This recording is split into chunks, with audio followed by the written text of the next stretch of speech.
Kita pun mencintai pasangan kita bukan karena tabiat saja, tapi karena mengikuti perintah Allah Subhanahu wa taala. Kita menafkahi keluarga bukan cuma tabiat. Kita keluar siang-siang atau kita bekerja dengan setengah mati, bekerja dengan sangat lelah mencari nafkah untuk membiayai keluarga. Meskipun ini sudah menjadi tabiat.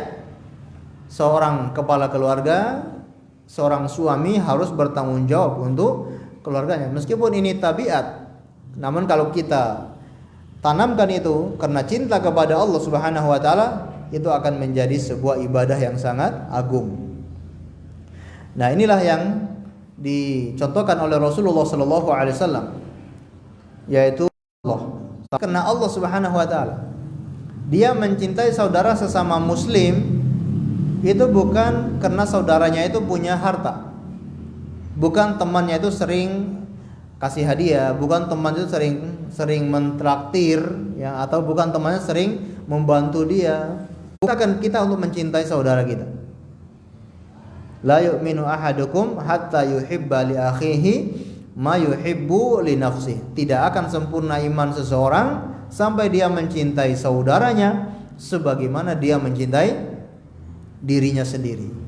Nah, kita mencintai teman kita itu motifnya bukan karena dunia. Ini pun nanti akan dibahas oleh beliau di beberapa hadis yang beliau bawakan. Motifnya itu bukan karena cinta dunia, bukan karena urusan dunia. Motifnya itu adalah karena Allah Subhanahu wa taala, karena perintah Allah Subhanahu wa taala. Ini mahabbatu lillah, mencintai karena Allah Subhanahu wa taala. Kemudian yang kelima adalah mahabbatu at-tabi'iyah, cinta yang tabiat.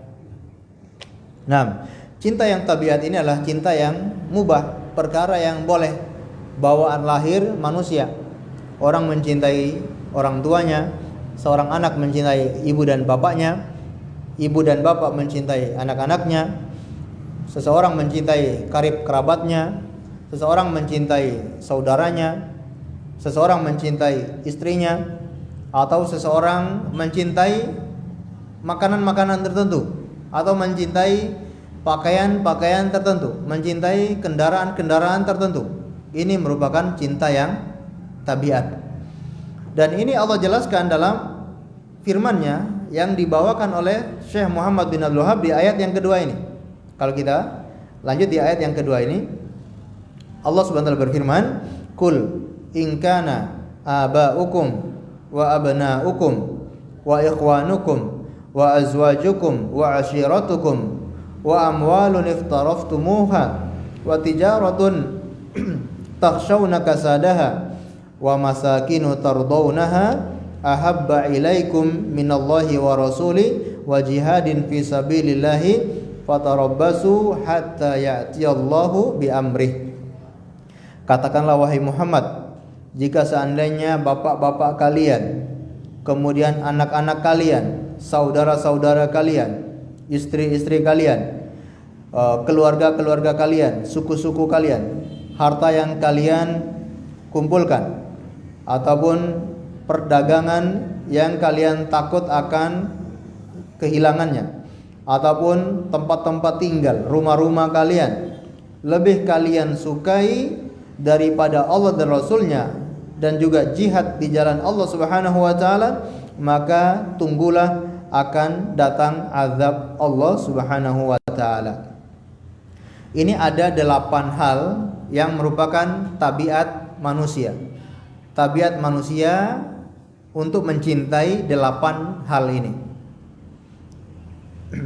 Coba dihitung, ada berapa? Yang pertama apa? Bapak-bapak kalian. Yang kedua, anak-anak kalian. Yang ketiga, saudara-saudara kalian. Yang keempat, istri-istri kalian. Yang kelima, keluarga-keluarga kalian. Yang keenam, harta kalian. Yang ketujuh, perniagaan, perdagangan kalian. Yang kedelapan, tempat tinggal, rumah-rumah kalian. Ini semua kedelapan hal ini cinta tabiat. Kebanyakan manusia memang tabiatnya seperti itu. Dia akan mencintai bapaknya. Dia akan bela mati-matian kalau bapaknya dihina. Kalau bapaknya dilecehkan, direndahkan, dia akan bela mati-matian membela bapaknya tersebut. Ini karena cinta tabiat. Ya, ini bisa karena bapaknya ini sudah berjasa, sudah sangat baik kepada anaknya. Ini menimbulkan rasa cinta kepada orang tua tersebut. Atau memang karena adanya kedekatan yang begitu panjang, ya, dan anak ini dari darah daging si bapak itu, maka ada kedekatan yang luar biasa antara anak dan bapak. Begitupun anak-anak kalian, ini juga tabiat seorang ayah juga sangat mencintai anaknya. Ya. Seorang bapak pun rela untuk bekerja siang malam demi anak, agar anaknya bisa sehat, agar anaknya bisa sembuh, atau agar anaknya bisa sukses, bisa kuliah. Ayahnya rela bekerja siang malam meskipun dia nggak menikmati hasilnya. Dan kebanyakan orang tua seringkali tidak menikmati hasil jeripaya kerja keras dia. Yang menikmati siapa? Anak-anaknya. Namun rela karena rasa cintanya orang tua kepada anak-anaknya. Baik. Wa ikhwanukum, ataupun saudara-saudara kalian, kerabat-kerabat kalian, adik, kakak, ya. Ini semua tabiat manusia untuk mencintai mereka. Kemudian istri-istri kalian, ini juga tabiat manusia. Baik. Istri ini tabiat atau tidak? Tabiat, ya. Kalau bukan istri, tabiat atau tidak? Bukan istri. Bismillah.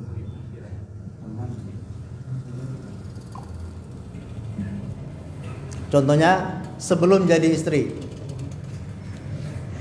Sebelum jadi istri. Kalau sudah jadi istri, ya tabiatnya seorang suami, pasangan untuk mencintai pasangan. Nah, sebelum jadi istri, tabiat atau tidak? Tabiat, benar. Nah, ya, seorang laki-laki mencintai perempuan atau perempuan juga mencintai laki-laki, memang dasarnya adalah tabiat untuk mencintai pasangan lawan jenis. Yang bukan tabiat itu kalau sesama jenis. Nah, itu bukan tabiat itu sebetulnya. Berarti tabiatnya sudah rusak. Kalau ada yang sesama jenis saling mencintai yang maksudnya adalah mencintai karena hawa nafsu, ya. Bukan karena mencintai karena saudara, tapi mencintai karena hawa nafsu, ini sudah bukan tabiat. Tapi kalau lawan jenis mencintai, ya, dan mungkin itu pendorongnya adalah hawa nafsu, ini memang tabiat. Namun seorang muslim dia harus bisa ngerem, dia bisa menahan tabiat tersebut dan diarahkan ke jalan yang benar. Memang ini tabiat, tapi Islam datang untuk menggariskan atau untuk menuntun ke jalan yang benar agar tabiat ini tidak jatuh ke jalan yang keliru. Makanya disyariatkan untuk menikah. Ya, Pak, ya. Dua orang saling mencintai, solusinya apa? Ya menikah. Kalau nggak bisa menikah, ya pisah. Artinya ya tepis, buang perasaan itu. Jadi pilihannya cuma dua. Kalau saling mencintai, nikah. Kalau nggak bisa menikah, buang perasaan itu. Ya, tepis perasaan tersebut. Nah, cinta atau perasaan model ini yang sering dibahas oleh para ulama yang diistilahkan dengan al-ishqu. Al-ishq yaitu perasaan cinta, kangen, rindu. Ya, ini cinta antara lawan jenis. Nah, al-ishqu ini identiknya lebih kepada negatif. Ya, cinta yang membawa kepada perkara-perkara yang haram, ya, ini al-ishqu. Nah, ini juga tabiat, tapi Islam datang untuk mengajarkan cara yang benar untuk mencintai, yaitu dengan jalan menikah. Kata Rasul sallallahu alaihi wasallam, lam ara lil mutahabai mislun nikah. Aku tidak melihat ada dua orang yang saling mencintai kecuali seperti menikah, seperti dalam pernikahan. Artinya maksudnya apa? Tidak ada solusi bagi orang yang saling mencintai kecuali menikah. Kalau tidak menikah bisa terjatuh dalam perkara yang haram. Kalau tidak bisa menikah, maka solusinya tadi yaitu harus ditepis, karena ini tentunya dari syaitan. Ya, ditepis perasaan al-ishku tadi, perasaan cinta. Jangan kita berdalil ini kan tabiat, jadi nggak bisa dihilangkan. Nah, ini nggak boleh kita berdalil dengan tabiat. Meskipun ini tabiat, tapi kita harus bisa menepis perasaan itu dalam hati kita. Baik, sampai mana tadi? Mencintai istri, ya. Kemudian wa ashiratukum, keluarga kalian atau suku-suku kalian. Kemudian harta yang kalian kumpulkan, perdagangan yang kalian takut bangkrut atau kerugiannya. Begitupun tempat-tempat tinggal kalian. Ini fitrah manusia, ya. Seseorang mencintai rumahnya, mencintai tempat tinggalnya, maka dia bisa suka tempat tinggal yang seperti ini. Dia membangun dengan penuh kemewahan. Ini tidak masalah dalam Islam. Nah, kemudian di sini diakhiri dengan perkataan Allah Subhanahu wa taala, kalau itu semua lebih kalian cintai daripada Allah dan Rasulnya, atau lebih kalian cintai daripada berjihad di jalan Allah, tunggu saja siksaan azab dari Allah Subhanahu wa taala. Ini yang tidak boleh. Kedelapan hal tadi boleh manusiawi, tapi tidak boleh melebihi atau tidak boleh melanggar aturan-aturan Allah dan juga Rasulnya. Ini yang tidak boleh.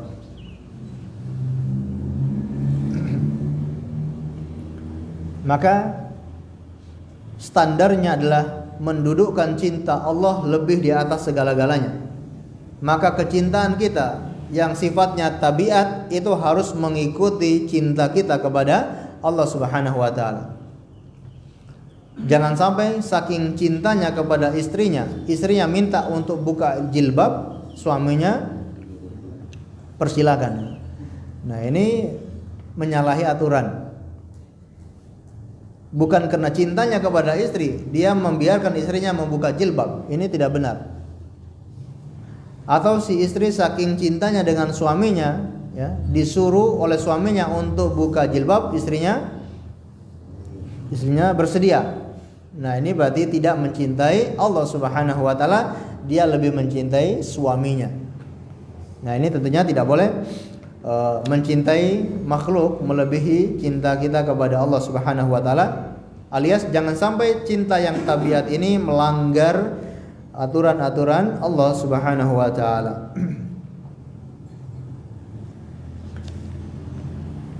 Baik. Ini kelima macam cinta yang ditulis oleh Imam Ibnul Qayyim Al-Jauziyah, dan ayat ini membahas tentang cinta yang tabiat ini. Begitupun Rasul sallallahu alaihi wasallam juga mencintai istri-istrinya, ya, karena ini merupakan tabiat. Ya, hubbiba ilayya min dunyakum al-atib wan nisa. Aku dibuat cinta untuk dunia kalian itu ada dua, minyak wangi dan juga wanita. Dan ini fitrah. Beliau suka dengan minyak wangi, dengan wangi-wangian. Beliau juga suka dengan wanita. Ini fitrah manusia. Makanya beliau menyebutkan tentang cintanya kepada Ibunda Khadijah. Ya, inni ruziktu hubbaha. Aku dianugerahi mencintainya. Jadi ketika ditanyakan oleh istri-istrinya yang lain, kenapa beliau begitu sangat sering menyebut nama Khadijah, beliau menyebutkan inni ruziktu hubbaha. Aku dianugerahi untuk mencintainya. Ini tabiat. Ya, dia sangat mencintai Ibunda Khadijah. Allahu a'lam bishawab. Baik, kita lanjutkan hadis yang dibawakan oleh beliau di sini.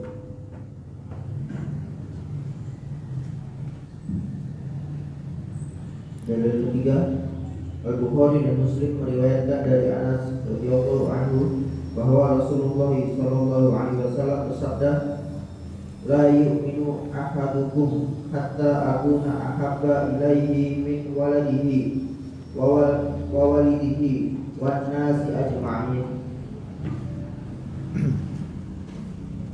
Artinya, tidak beriman dengan sempurna seseorang di antara kalian sehingga aku lebih dicintainya daripada anaknya, orang tuanya, dan manusia keseluruhannya. Nah, Al-Bukhari dan Muslim meriwayatkan dari Anas bin Malik bahwa Rasulullah sallallahu alaihi wasallam bersabda, "La yu'minu ahadukum hatta akuna ahabba ilaihi min waladihi wa walidihi wan nasi ajma'in." Tidak akan sempurna keimanan seseorang sampai dia menjadikan aku lebih dia cintai daripada anaknya, daripada orang tuanya, dan daripada seluruh manusia. Nah, mencintai Rasulullah sallallahu alaihi wasallam ini kewajiban setiap muslim. Tidak akan beriman seseorang sampai dia mencintai Rasulullah sallallahu alaihi wasallam.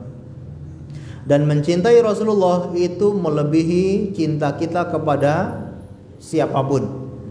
Melebihi cinta kita kepada anak, kepada orang tua, bahkan seluruh manusia. Termasuk kepada diri kita sendiri. Disebutkan dari hadis, yaitu perkataan Umar bin Khattab radhiyallahu taala anhu, kata beliau, "La anta ahabbu ilayya min kulli syai' illa min nafsi." Wahai Rasulullah, engkau itu lebih saya sukai, lebih saya cintai daripada segala sesuatu kecuali kepada diri saya. Kata Rasulullah, "Walladzi nafsi biyadihi la yu'minu ahadukum hatta akuna ahabba ilaihi min nafsihi." Tidak akan demi jiwa yang diriku berada di tangannya, demi zat yang diriku berada di tangannya, tidak akan beriman salah seorang di antara kalian sampai menjadikan aku lebih dia cintai daripada dirinya sendiri. Kemudian Umar bin Khattab berkata, "La antal an wallahi ahabbu ilayya min nafsi." Engkau sekarang lebih saya cintai daripada diriku sendiri. Ya. Lalu Rasulullah mengatakan, "Al-an ya Umar, al-an ya Umar." Nah, sekarang baru imanmu bisa sempurna. Jadi sampai diri kita pun kita korbankan untuk Rasul sallallahu alaihi wasallam. Makanya buktinya ketika perang Uhud, para sahabat itu menjadikan tubuh mereka menjadi tameng untuk melindungi Rasul sallallahu alaihi wasallam. Bahkan Rasulullah mengatakan, barang siapa yang bisa melindungi saya, dia akan berdekatan dengan saya nanti di Jannatul Firdaus, di surga Firdaus yang paling tinggi. Ya, maka para sahabat bagaimana mereka menjadikan tubuh mereka sebagai tameng untuk menghadang dari anak panah, menghadang dari pedang, dari tombak dan seterusnya untuk Rasulullah sallallahu alaihi wasallam. Ya. Bahkan darah jiwa kita ini menjadi murah kalau untuk membela Rasul sallallahu alaihi wasallam. Baik. Namun cinta kita kepada Rasulullah ini mengikuti cinta kita kepada Allah Subhanahu wa taala. Tidak bisa kita menyamakan cinta kita kepada Allah dengan cinta kita kepada Rasulullah, tidak bisa. Cinta kita kepada Allah itu di atas segala-galanya. Kita mencintai Rasulullah SAW itu kena mengikuti cinta kita kepada Allah Subhanahu wa taala. Nah, maksudnya cinta kepada Allah itu seperti apa? Yaitu cinta yang memang harus diiringi dengan ketundukan dan kerendahan. Ini baru cinta kepada Allah. Jadi cinta yang diiringi dengan ketundukan dan kerendahan. Ini hanya diberikan kepada Allah. Nah, orang-orang musyrik itu mereka mencintai berhala-berhala itu dengan penuh ketundukan dan kehinaan. Makanya sama dengan cinta kepada Allah. Nah, cinta kita kepada Rasulullah itu karena syariat.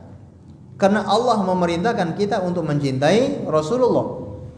Bukan karena ketundukan dan kehinaan sebagaimana seorang hamba di hadapan Tuhan, tidak. Tapi karena kita mencintai syariat yang diturunkan oleh Allah Subhanahu wa taala.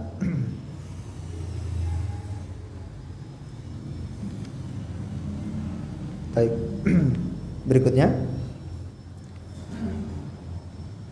dari dalil keempat, Al-Bukhari dan Muslim juga meriwayatkan dari Anas radhiyallahu anhu. Beliau berkata, Rasulullah sallallahu alaihi wasallam bersabda, Salatun man kunna fihi wajada bihinna halawatal imani ayyakuna Allahu wa rasuluhu ahabba ilaihi mimma siwahuma wa an yuhibbal mar'a la yuhibbuhu illa lillah wa ayyakraha ayya'uda fil kufri ba'da an qadahu Allahu minhu kama yakrahu ayyuqadhafa finnar. Artinya, ada 3 perkara. Barang siapa terdapat dalam dirinya ketiga perkara itu, dia pasti merasakan manisnya iman, yaitu Allah dan Rasulnya lebih dicintainya daripada yang lain, mencintai seseorang tiada lain hanya karena Allah, dan tidak mau kembali kepada kekafiran setelah diselamatkan oleh Allah darinya, sebagaimana dia tidak mau kalau dicampakkan ke dalam api neraka. Dan disebutkan dalam riwayat lain, la yajidu ahadun halawatal imani hatta, seseorang tidak akan merasakan manisnya iman sehingga, dan seterusnya.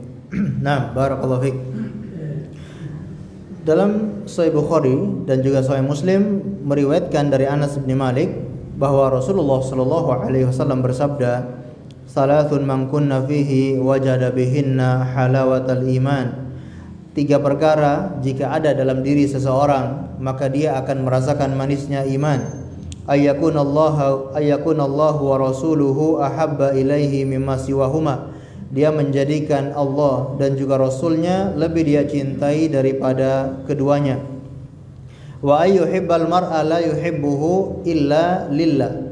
Dan dia tidak mencintai seseorang kecuali kecintaannya itu karena Allah Subhanahu wa taala. Wa yakraha ay ya'uda fil kufri ba'da an anqadahu Allahu minhu kama yakrahu ayyukdafa finnar. Dan dia sangat membenci untuk kembali kepada kekafiran, sebagaimana dia tidak suka kalau dimasukkan ke dalam api neraka. Ma'asyiral muslimin wal muslimat, a'azzani Allah wa iyyakum. Keimanan itu betul-betul punya rasa. Iman itu punya kenikmatan, punya kelezatan, punya rasa yang sangat manis. Kira-kira sudah merasakan atau belum? Sudah merasakan manisnya iman atau belum? Maksudnya iman itu lezat, manis itu apa? Kita semakin semangat untuk ibadah, untuk berbuat ketaatan itu semangat, untuk berbuat dosa itu malas. Untuk berbuat dosa tidak mau, atau malas berbuat dosa. Tapi untuk berbuat ketaatan sangat semangat, ya, sangat cepat untuk mengamalkan perintah-perintah agama. Nah, ini sudah merasakan manisnya iman. Seperti para sahabat Nabi, mereka yang sudah merasakan manisnya iman, begitu turun perintah Allah, langsung mereka kerjakan. Ini orang yang sudah merasakan manisnya iman. Sebut saja contohnya Abu Talha radhiyallahu anhu. Kata Anas bin Malik, ketika turun firman Allah Subhanahu wa taala, lan tanalul birra hatta tunfiku mimma tuhibbun. Turun ayat ini, kalian tidak akan mendapatkan kebaikan yang sempurna sampai kalian menginfakkan apa-apa yang kalian cintai. Kata Anas bin Malik, qama Abu Talha ila Rasulillah sallallahu alaihi wasallam faqala, ya Rasulullah, innallaha qad anzala ilaik lan tanalul birra hatta tunfiku mimma tuhibbun. Wahai Rasulullah, menghadaplah Abu Talha kepada Rasulullah, kemudian beliau berkata, wahai Rasulullah, sesungguhnya Allah telah turunkan kepadamu sebuah ayat, yaitu kalian tidak akan mendapatkan kebaikan yang sempurna sampai kalian menginfakkan apa yang kalian cintai. Apa kata Abu Talha? Fa inna ahabbu amwali ilayya bayroha. Sesungguhnya hartaku yang paling aku cintai bayroha, kebun kurma yang subur, yang luas, yang pohon kurmanya sudah banyak buahnya. Dalamnya ada sumur yang ada air tawar. di belakang Masjid Nabawi ketika itu. Kalau sekarang sudah dalam Masjid Nabawi, sudah masuk dalam Masjid Nabawi. Mau cari di mana? Nanti coba dicari, ada bundaran tertulis Bairoha. Itu bekas kebunnya Abu Tolha. Baik. Kata Abu Tolha, fa innaha shadaqatun lillahi ta'ala. Kebun ini ya, wahai Rasulullah, aku sedekahkan untuk Allah. Arju birraha wa dukhraha indallahi ta'ala, karena aku mengharapkan kebaikan pahala dari sisi Allah Subhanahu wa taala. Fadhaha ya Rasulullah haitsu araka Allah, bagikan wahai Rasulullah sesuai dengan apa yang diajarkan oleh Allah kepadamu. Masya Allah, ini orang yang sudah merasakan manisnya iman. Begitu turun firman Allah, turun perintah, langsung mereka amalkan. Ini kita sudah merasakan seperti itu atau belum? Nah, orang yang bisa merasakan manisnya iman kalau syaratnya ada 3. Yaitu apa? Sebagaimana yang dijelaskan oleh beliau dalam hadis ini. Ayyakunallahu wa rasuluhu ahabba ilaihi mimma siwahuma. Dia menjadikan Allah dan Rasulnya lebih dia cintai daripada keduanya. Ini syarat yang pertama.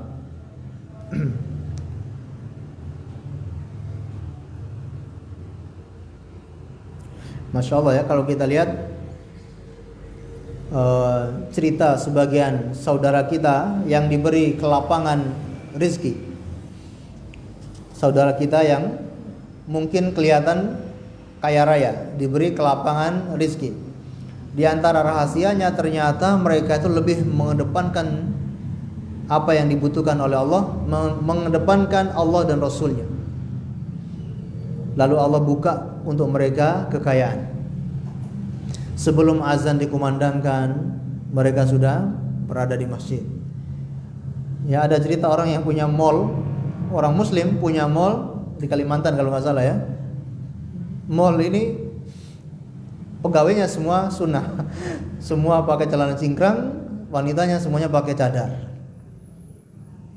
Padahal di situ tempat 50% muslim, 50%-nya lagi Cina.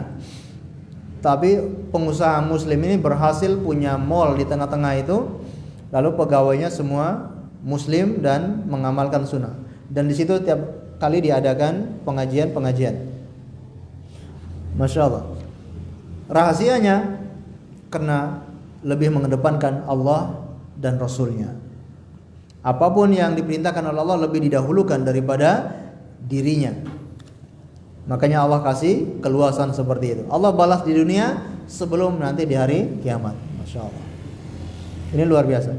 Dan termasuk Abu Tolha. Ini orang yang paling terkaya di Madinah. Dia mensedekahkan hartanya bukan bertambah miskin, tapi Allah makin buka kekayaan untuk mereka. Orang-orang kaya rata-rata kalau kita lihat kehidupan mereka, ternyata mereka lebih mengedepankan cinta kepada Allah dan juga Rasulnya. Ini diantara rahasia ya orang yang merasakan manisnya iman. Kemudian dia mencintai seseorang, tidak mencintai orang itu kecuali karena Allah. Ini syarat yang kedua.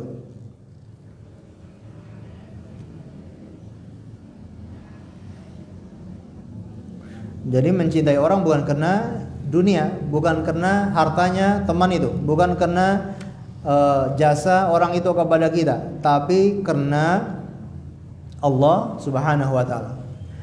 Mungkin ada teman kita yang kalau ngomong nggak enak, ngomong nggak enak, ya artinya nggak enak diajak ngobrol, ya nggak suka, nggak nyambung, ya serba nggak enak. Tapi kita bisa mencintai dia karena dia orang yang soleh. Dia nggak pernah beri kita sesuatu. Kenapa kita bisa mencintai dia? Karena dia orang yang rajin ibadah, dia orang yang taat. Kita bisa mencintai dia. Berarti tujuan kita mencintai orang itu bukan karena apa-apa, tapi karena Allah Subhanahu wa taala.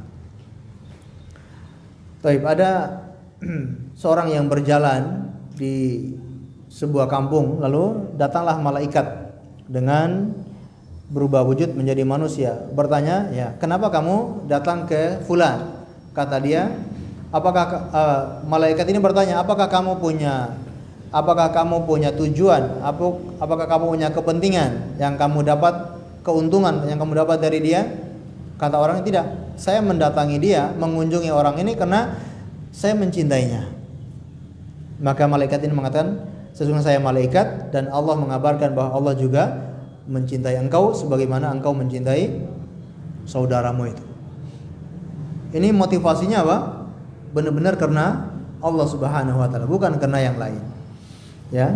Kemudian wa ayakraha ya'uda fil kufri an anqadahu Allahu min. Dia benci terhadap kekufuran.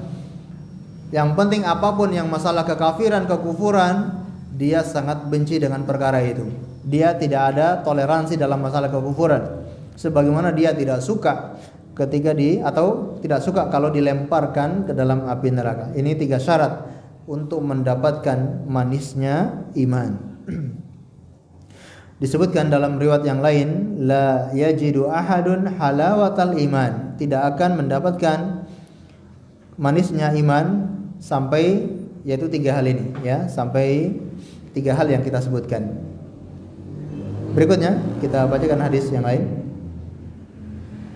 Berikutnya dari Ibnu Jarir meriwayatkan dari Ibnu Abbas radhiyallahu anhu bahwa ia berkata, man habba fillahi wa abghadha fillahi wa wala fillahi wa ada fillahi fa inna ma tunalu wilayatullahi bidzalika wa la yajida 'abdun ta'mal imani wa in kathurat salatuhu fasyamuhu hatta yakuna kadzalika faqad sarat amadu mu'afatin nasi ala amri dunya wa dzalika la yajdi ala ahlihi syai'an. Artinya, barang siapa mencintai seseorang karena Allah, membenci seseorang karena Allah, membela seseorang karena Allah, dan memusuhi seseorang karena Allah, maka sesungguhnya pertolongan dari Allah hanyalah bisa diperoleh dengan hal tersebut. Dan seseorang hamba tidak akan merasakan nikmatnya iman sekalipun sholat dan puasanya banyak, sehingga dia bersikap demikian. Persahabatan di antara manusia pada umumnya didasarkan atas kepentingan dunia, namun hal itu tidak berguna sedikit pun bagi mereka. Ibnu Abbas radhiyallahu anhu dalam menafsirkan firman Allah Subhanahu wa taala, wa taqatta'at bihimul asbab. Artinya, dan putuslah segala hubungan antara mereka sama sekali yang mengatakan yaitu kasih sayang. Nah, barakallahu fiik. Ini ada asar dari sahabat Abdullah bin Abbas sebagaimana dinukilkan oleh Imam Ibnu Jarir At-Tabari rahimahullahu taala.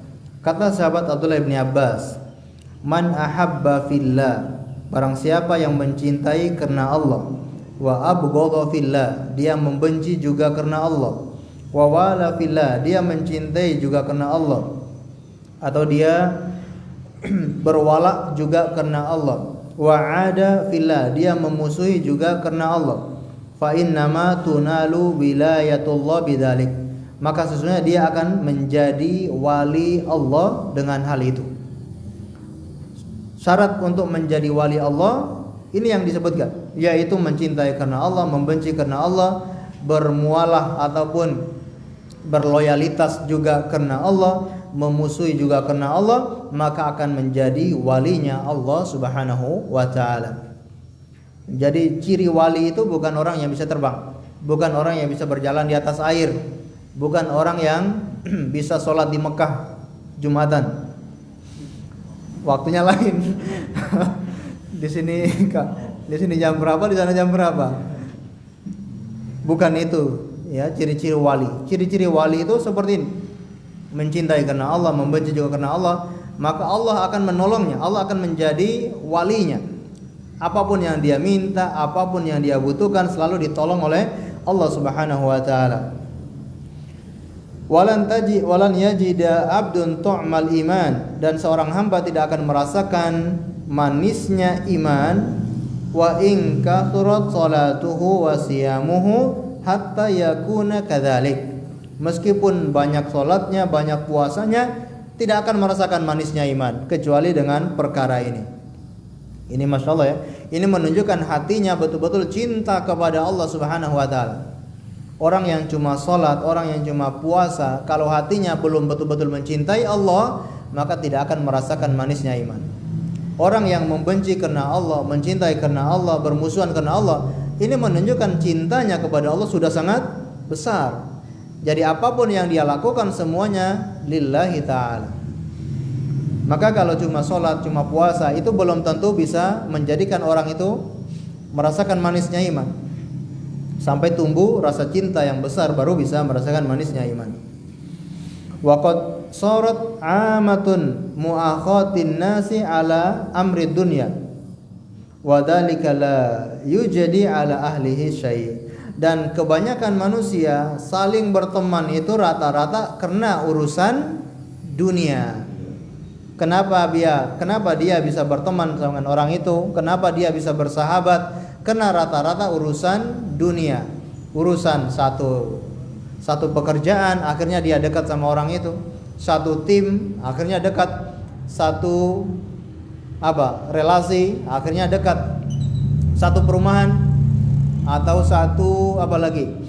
satu bisnis, satu kelas, satu sekolahan, akhirnya orang jadi dekat, jadi berteman rata-rata gara-gara urusan dunia. Dan di sini ditegaskan oleh beliau, dan itu semua tidak akan bermanfaat untuk orang tersebut kalau murni hanya untuk dunia. Dia berteman, berkenalan sama orang hanya murni urusan dunia, itu semua tidak akan bermanfaat untuk agama. Kalau untuk dunia mungkin berteman dengan orang kaya, akhirnya sering ditraktir, sering dibantu. Nah, ini mungkin urusan dunia dia ada manfaatnya. Tapi kalau untuk urusan agama, urusan akhirat, urusan keimanan, dia tidak akan mendapatkan manfaat sama sekali. Bahkan nanti pada hari kiamat, orang-orang yang saling mencintai ini akan bermusuhan. Kata Allah Subhanahu wa taala, al-akhillau yawma idzin ba'duhum li ba'din adun illal muttaqin. Sesungguhnya orang-orang yang saling mencintai, mereka yang saling memiliki hubungan kekasih, yauma idin, pada hari itu mereka semua saling menjadi musuh. Di antara satu sama yang lain akan menjadi musuh illal muttaqin, kecuali orang-orang yang bertakwa. Kalau orang-orang yang bertakwa, pertemanannya, percintaan mereka atau hubungan kasih sayang mereka itu dibangun di atas cinta kepada Allah, maka sangat bermanfaat nanti pada hari kiamat. Maka di sini sahabat Abdullah bin Abbas ketika menafsirkan ayat ini, wa qatta'at bihimul asbab, terputuslah segala hubungan antara mereka, maksudnya adalah hubungan al-mawaddah, hubungan kasih sayang itu nanti pada hari kiamat akan terputus, kecuali orang yang mencintai karena Allah Subhanahu wa taala. Allahu a'lam bishawab ya.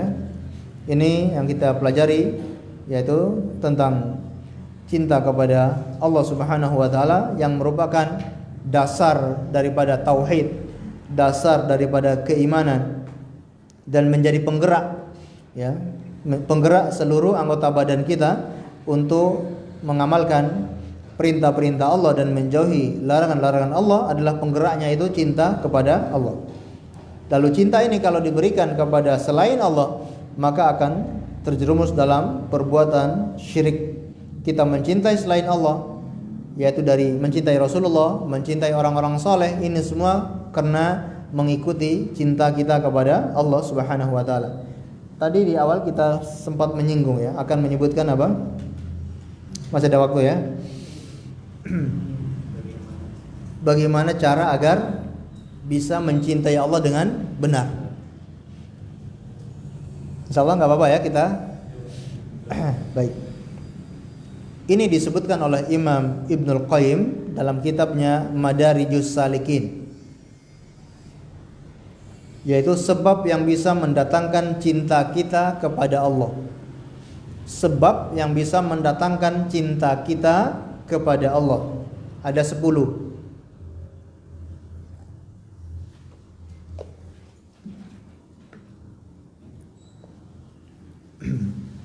Yang pertama, membaca Al-Quran dengan dipahami dan ditadabburi. Membaca Al-Quran dengan memahami dan mentadabburi.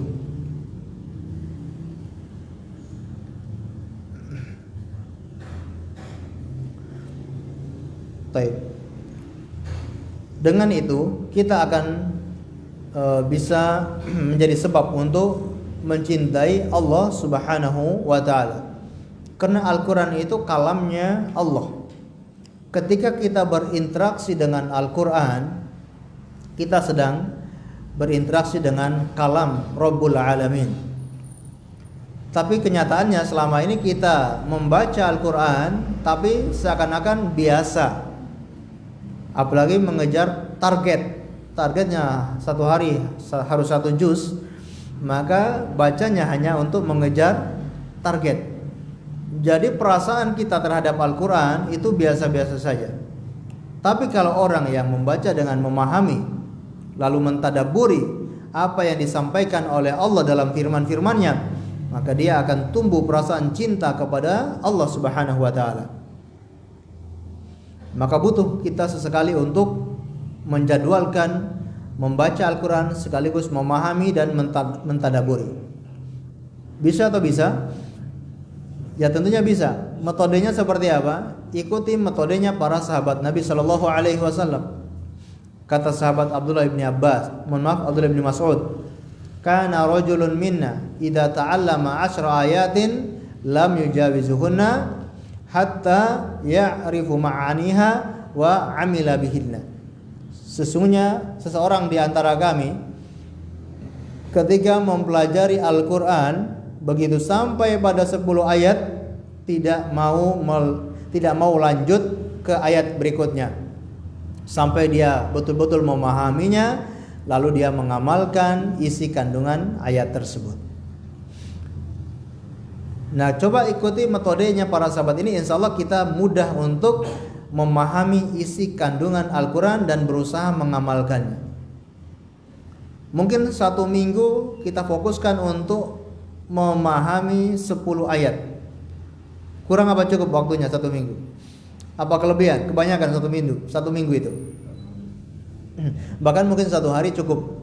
Kalau kita fokuskan hanya 10 ayat, kemudian baca terjemahannya, cari tafsirannya, berusaha pahami.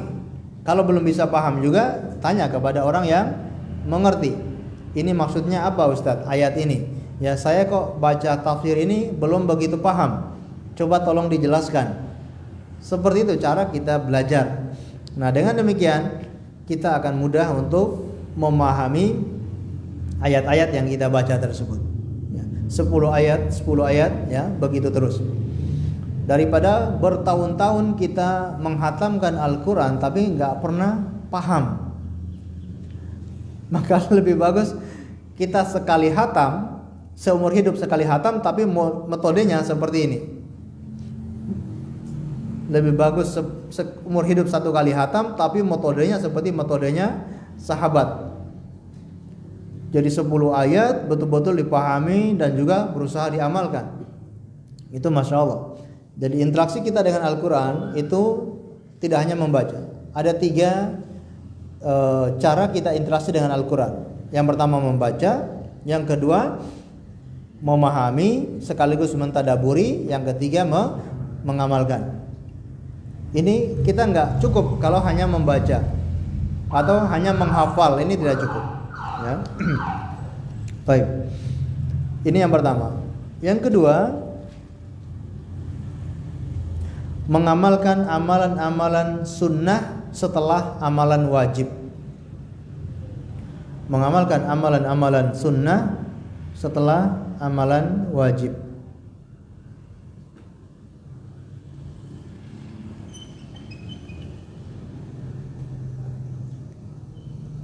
Amalan sunnah banyak ya macamnya. Puasa sunnah, sholat sunnah, salat duha, salat tahajud, salat witir, membaca Al-Quran, ataupun amalan-amalan sunnah yang lainnya. Kata Rasul sallallahu alaihi wasallam, "Wa ma taqarraba 'abdi bin nawafil hatta uhibbahu." Ini dalam hadis qudsi, tidaklah seorang hamba mendekatkan diri kepadaku dengan amalan-amalan sunnah sampai aku mencintainya. Ini dalam hadis qudsi. Yang ketiga, selalu berzikir kepada Allah. Selalu berzikir kepada Allah dengan hati, lisan, dan anggota badan.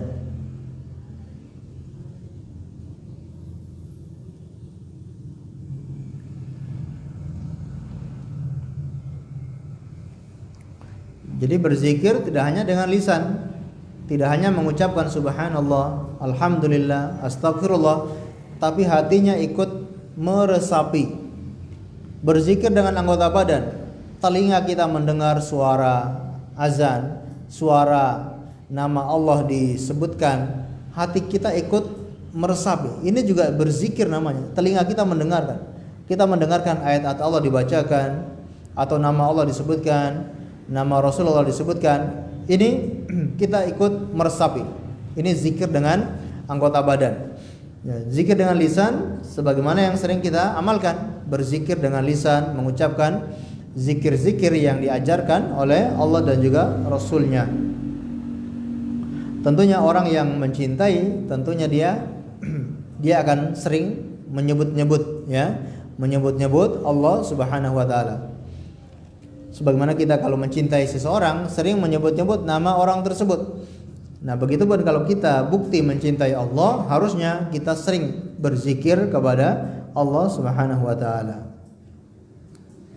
Yang keempat, mendahului apa yang dicintai oleh Allah. Mendahului apa yang dicintai oleh Allah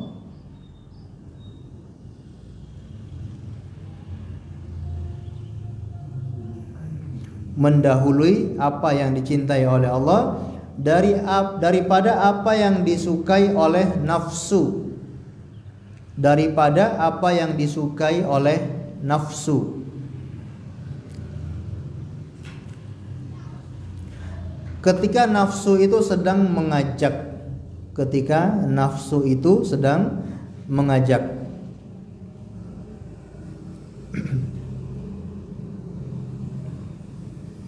Baik. Mungkin di saat pertentangan antara apa yang kita sukai dengan apa yang disukai oleh Allah Subhanahu wa taala. Allah menyukai kita untuk tidak makan harta riba. Tapi nafsu kita mendorong kita untuk tetap makan harta riba. Nah, di saat ini kita mendahulukan apa yang dicintai oleh Allah daripada apa yang kita cintai. Nah, dengan demikian kita akan bisa mencintai Allah Subhanahu wa taala dan juga akan dicintai oleh Allah. Karena kita telah mendahulukan apa yang dicintai oleh Allah. Contoh sederhananya, kalau kita bersama istri, kita suka sesuatu, suka makanan tertentu, istri juga suka makanan tertentu. Ya. Kalau kita ikut kemauan kita, istrinya marah. Istrinya pengen apa? Pengen seblak, kitanya pengen bakso. Kalau kita tetap ngotot, ya udah bakso, istrinya akhirnya marah. Ya udah kita ngalah, kita mendahulukan cintanya istri kepada seblak. Kita akan dicintai oleh istri. Istri akan ridho kepada kita, ya. Nah, begitupun ya, walillahi matsalul a'la. Kalau kita mendahulukan cintanya Allah daripada apa yang kita cintai, daripada nafsu kita, keinginan kita, maka kita akan mencintai Allah dan Allah juga akan mencintai kita. Ini sudah ke berapa? 4. Yang kelima, merenungi nama-nama Allah atau Asmaul Husna. Merenungi Asmaul Husna.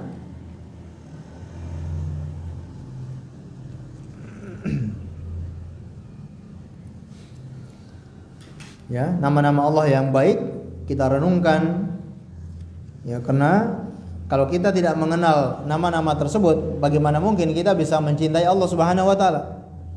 Kita kurang mencintai Allah bisa jadi karena kita kurang mengenal Allah Subhanahu wa taala. Maka dengan mengenal nama-namanya akan menumbuhkan perasaan cinta kepada Allah Azza wa Jalla. Ya, tak kenal maka kenalan.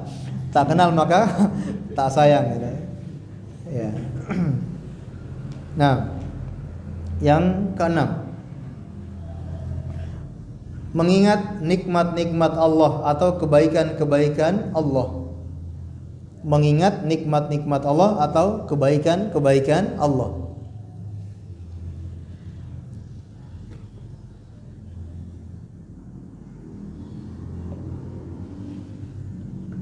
Nikmat Allah itu banyak atau banyak? Sangat banyak. Kebaikan-kebaikan Allah begitu besar kepada kita. Inna fadla 'alaika kabira. Sesungguhnya keutamaan kami kepadamu sangatlah besar. Meskipun ayat ini ditujukan kepada Rasulullah, ini juga berlaku untuk kita semuanya. Ya, wa ya'fu an katsir. Ya. Allah memberikan nikmat kepada kita, ya, wa qalilum min ibadiyas syakur. Sedikit daripada hambanya yang mau bersyukur. Tapi wa ya'fu an katsir. Allah banyak memberikan maaf kepada kalian. Wa in ta'uddu ni'matallahi la tuhsuha. Kalau kalian mau menghitung nikmat Allah tidak akan mampu untuk menghitungnya. Begitu banyak nikmat Allah, dan yang paling besar nikmat Islam, nikmat iman, nikmat hidayah, nikmat sunnah. Ini sudah kita dapatkan. Nah, ingat nikmat ini, insya Allah kita akan mencintai Allah Subhanahu wa taala. Karena Allah telah memberikan kita nikmat yang begitu besar yang mungkin tidak didapatkan oleh orang lain. Orang di luar Islam tidak mendapatkan nikmat Islam. Orang di luar sunnah yang melakukan perkara-perkara kebid'ahan tidak mendapatkan nikmat sunnah. Tapi kita dikasih hidayah, nikmat Islam, nikmat sunnah, nikmat hidayah, nikmat beramal soleh, nikmat sholat jamaah, nikmat sholat 5 waktu, nikmat bisa sholat duha, nikmat bisa puasa, nikmat sebanyak-banyaknya nikmat ini. Mungkin orang untuk sholat 5 waktu saja ada yang masih bolong-bolong. Sholat Jumat saja ada yang masih enggak sholat Jumat. Puasa Ramadan saja ada yang cuma 3 hari pertama saja. Tapi Allah kasih nikmat kita untuk bisa puasa penuh, bisa sholat berjamaah, bisa sekaligus sholat sunnah. Ingat-ingat nikmat ini, insya Allah kita semakin mencintai Allah Subhanahu wa taala. Berikutnya yang ketujuh,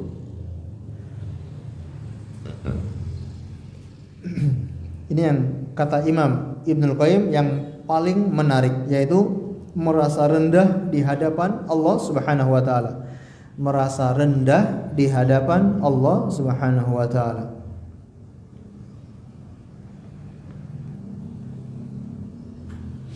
Ya, dengan merasa rendah di hadapan Allah akan menunjukkan betapa lemahnya diri kita di hadapan Allah, menunjukkan betapa kurangnya diri kita, betapa buruknya diri kita di hadapan Allah Subhanahu wa taala.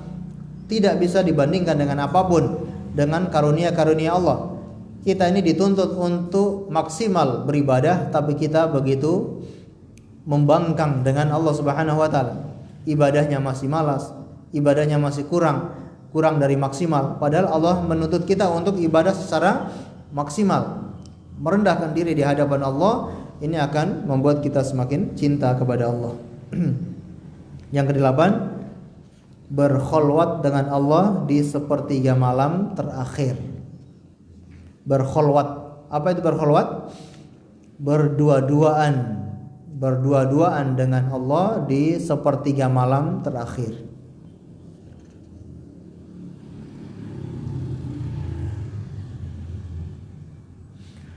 Ini masya Allah ya, orang-orang soleh kebiasaan mereka seperti itu ya. Da'bus solihin ya, tradisinya orang soleh, kata Rasulullah SAW, yaitu al-qiyamul lail, yaitu salat tahajud itu da'bus solihin, tradisinya orang soleh. Kalau kita tahajudnya masih bolong-bolong, ya sangat jauh dari kata-kata soleh ya. Ini bisa kita ukur kita ini sudah soleh atau belum, yaitu dari salat tahajud ya. Baik. Yang ke-9, duduk dengan orang-orang soleh. Duduk dengan orang-orang soleh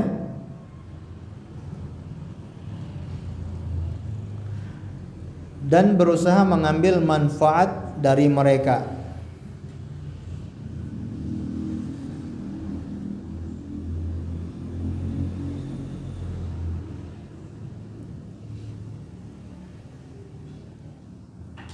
Ini tentunya akan membantu kita bisa mencintai Allah Subhanahu wa taala, berada di lingkungan dengan orang-orang yang saleh.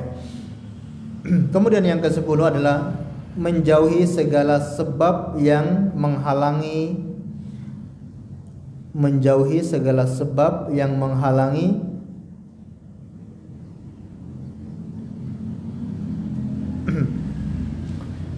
menghalangi hati dengan Allah.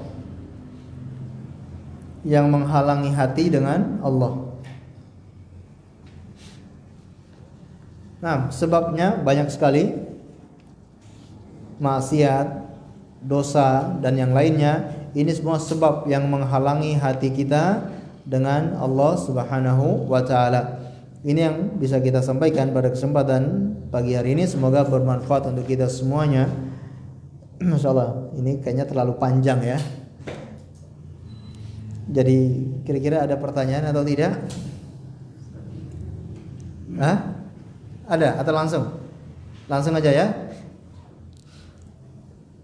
Baik, karena sudah terlalu panjang, kita tidak buka tanya jawab. Mungkin tanya jawab nanti di pertemuan akan datang insyaallah. Kita akhiri dengan membaca doa kafaratul majelis. Subhanakallahumma bihamdika asyhadu an la ilaha illa anta astaghfiruka wa atubu ilaik. Wa sallallahu ala nabiyyina Muhammad wa ala alihi washabbihi wasallam. Assalamualaikum warahmatullahi wabarakatuh.